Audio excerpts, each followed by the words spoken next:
Alright, so good morning everyone, and welcome. This is Twist Gaming, where you get to play board games with us. We're coming to you live here from the GAMA Expo in Reno, Nevada, the Peppermill Hotel, Casino, Spa, Resort, all the fun stuff. Yeah, all those good things. But let's get some introductions out of the way. As usual, I'm Matt, and this is an easy one for me. I'm joined with my special guest today, Matt! Hey, double Matt action! So Matt, you're from Bézier Games, right? Yeah, correct.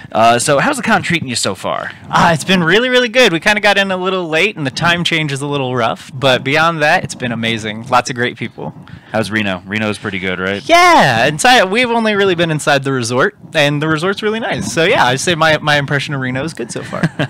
All right, so let's get into the meat and potatoes of things here. I see you've got a game set up on the table. What are we going to be showing off today? All right, so what we have here is Whistle Stop Rocky Mountain Expansion. This is going to be our expansion to our top-selling game from 2017, Whistle Stop. It's actually a game that sold out at 3 conventions for us, so nice. We're really excited to support the title by releasing an expansion. Mm-hmm. And what it does is it's actually going to add a mountain range to the center of your board, and it's going to make it a 3-tier game. So the first tier is where the tiles sit now, and then this will be a little higher, and then that'll be even higher. So you're going to be traveling your trains through the mountains, which is going to increase the number of wind conditions for Whistle Stop, which is really awesome because Whistle Stop already has a lot of wind conditions. So it just gives it more replayability. But one of the cool things is, as you're traveling through the mountains, you're going to have to pay extra costs to travel through because your train has to work a little harder. But because you're traveling through the mountains, you're going to get some rewards. You might get some gold, you might find some resources, or even an upgrade tile. There's gold in them there hills. Yes, there is gold in them there hills. So we've kind of rebuilt the center of the board. It looks really, really great, and we're having a lot of fun playtesting it. It's great. Very cool. So, can you give us some more information for those of you that at home that might not be familiar with Whistle Stop? What kind of game is this that we're looking at here? So, Whistle Stop's a pick up and deliver train game where you're picking up resources. You're starting on the East Coast and working your way to the West Coast, and you're picking up resources, whistles, coal as you move along, and using those items to purchase or win the game in whatever condition you would like, because you can win with gold, you can come down here and turn in stocks, you can try to end on the really high point tiles. But what you're trying to get is you're trying to get fame points. You want to be the most famous train. So it's a really good pick up and deliver game. It's one that I love bringing to the table just because it looks so cool. So can you give me an example? Maybe we could go through a turn or two here, because I see we got almost everything set up, right? Yeah, absolutely. Okay. Absolutely. So you have your player board, and with your player board, it shows that you have the ability to do 4 actions at a time. Okay. So your actions are going to be either a coal or a whistle token. Okay. And so you'll place those on those as you're taking actions. So a coal token allows you to move 1 space, and it allows you to move 1 space towards the west. Okay.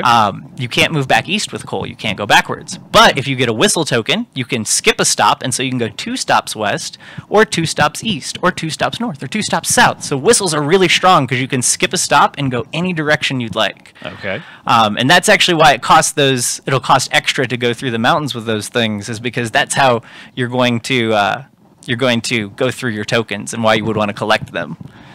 It's a little harder to get up the mountains there. You're going uphill, if you will, right? Exactly. Got to put some more coal in the train. We have our yellow ones, which are going to be our rare resources. There's less of those in the game, and they are whiskey, cattle, and steel.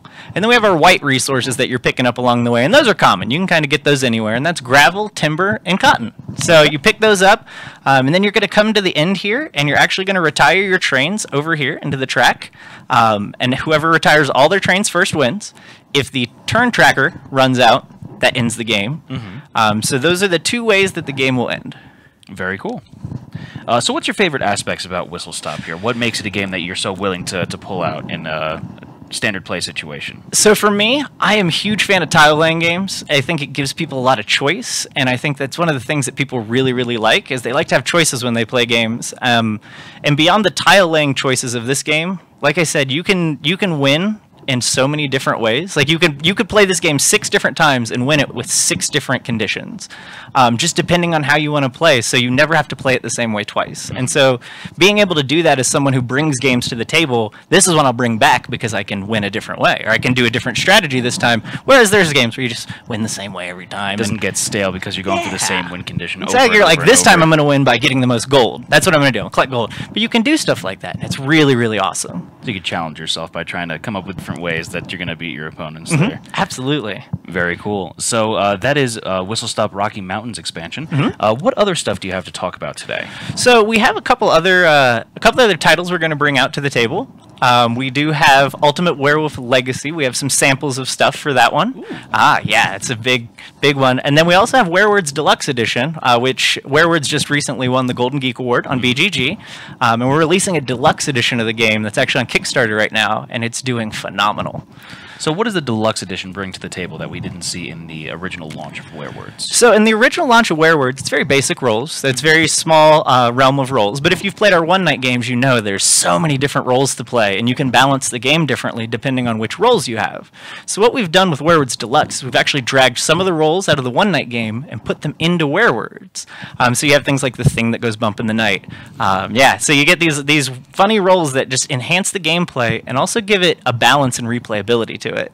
We've also added someone on the villager team named the Fortune Teller, and she's kind of like Vanna White, so she gets to see the first letter of every word, and as she does that, she gets to see it, but she's a little less powerful than the seer, because the seer would know the whole word, so she only knows a couple letters. So it's really, really fun. It adds a definite replayability. It actually adds balancing, which is super great because the base game's a lot of fun. You can play with anybody, like anybody at all. But the deluxe edition, you can play with 2 people all the way up to 20 people. Oh, nice. Yeah, so if you're just sitting at home with one other person, you can break it out. But if you have a big party and you're all getting together, break it out as well. Fantastic. So changing gears a little bit now, let's talk about the legacy for One Night Werewolf there. So how does the legacy affect that game? I'm kind of curious as to how that plays into it. So can you give me a little bit more information without spoiling the actual legacy components there? Oh, absolutely. So you're going to be tracking your progress with a leather-bound journal that the moderator is going to be using and going through, and your village is going to change from the decisions and who wins the games and the choices you make. Also, you're going to be part of a family. Okay. And so your family can gain titles, and when you gain a title, it's almost like an extra power that you'll have for the rest of the game. So you can gain these things. They might be something where people vote on who gets the title, or the person who won this game gets this title. But it gives you a little bit of special powers. Your role actually will change every game as well. So it's really cool. It's one of the games that if you play through a session's 3 games, which take about an hour. It's really good if you have the same group of people for a session, but there's 5 chapters, and if you're going chapter to chapter, you can increase the number of people, decrease the number of people if someone doesn't want to play this week, or if someone new wants to come in and play, wants to bring 2 people this week. It's super flexible to go either direction chapter to chapter. That's nice that you're not locked into the same group of people, because I know that even from like RPG aspects, it's really hard to get the same group of people back and playing the same game week after week or month after month, however your break is in between. So it's nice that you offer that flexibility there. Yeah, sure. Sometimes one of my worst things, sometimes one person has a conflict and it's like no one else can play the game. With this, you can totally keep trucking, because you can add somebody in to take their role, you can take their role out, you can do all kinds of different things with it to continue it on without having to wait 3 weeks until everyone's finally available again and you forgot what happened. I gotcha. So the 3 games that we just talked about, we got Whistle Stop Rocky Mountain expansions, Legacy One Night Werewolf, and then Werewords Deluxe. Where can we find those? I know you said Werewords Deluxe is on Kickstarter coming to Kickstarter? It is. It's on Kickstarter now. It's actually, it's exceeded our expectations. It's doing amazing on there. Fantastic. It's well beyond its goal, so make sure to get on there and back it. How many days left for that, if you don't mind me asking, if you can remember off the top of your head there? I want to say in the 20s. I'd say about in the 20s. So you got some time left, folks. Go ahead and check out Werewords Deluxe on Kickstarter now. Yeah, but we're going to be releasing the Whistle Stop expansion as well as Ultimate Werewolf Legacy. We're planning for Gen Con. Fantastic. You can pre-order them on BézierGames.com, though, with free shipping in the U.S. So if you want to be one of the first people to get copies of it, that's probably the fastest and best way to get on board. All right, so that's what you've got like fairly developed. Is there anything that you've got in the future coming out that I can pull some information out of you? Maybe you could give us some hashtag spoilers, I'll give you a little snippets. Okay. So I'll give you a couple snippets of some things we have coming down the line. So one of the things, I don't know if you guys have played Suburbia, but Suburbia is a lot of fun. It's one of our evergreen titles. It's just, it always is classic. It's a classic. Absolutely. So we're going to do a collector's edition of Suburbia. We're going to enhance it. It's going to look so great. We're really excited. We're putting a lot of work into that. We're also going to have a one-night board game believe it or not. It's gonna be out on the table. You're gonna have a little character, and his role is gonna change what he is throughout the game, and different things in different rooms are gonna make different things happen. So that's about all the snippets I can give you of things that we're currently about to start playtesting. But yeah, as far as solid things, I have those for you. Fantastic. I mean, that's better than most people give me, so I'm going to have to say big thank you for that. No problem. Anything for a fellow Matt. So, Matt, is there anything else that you wanted to talk about today? Stuff coming out from Bézier Games. No, those are big titles. We have another tile laying game in the works. That's also something that I can't talk too much about, but it's another tile laying game, and it's going to be really good.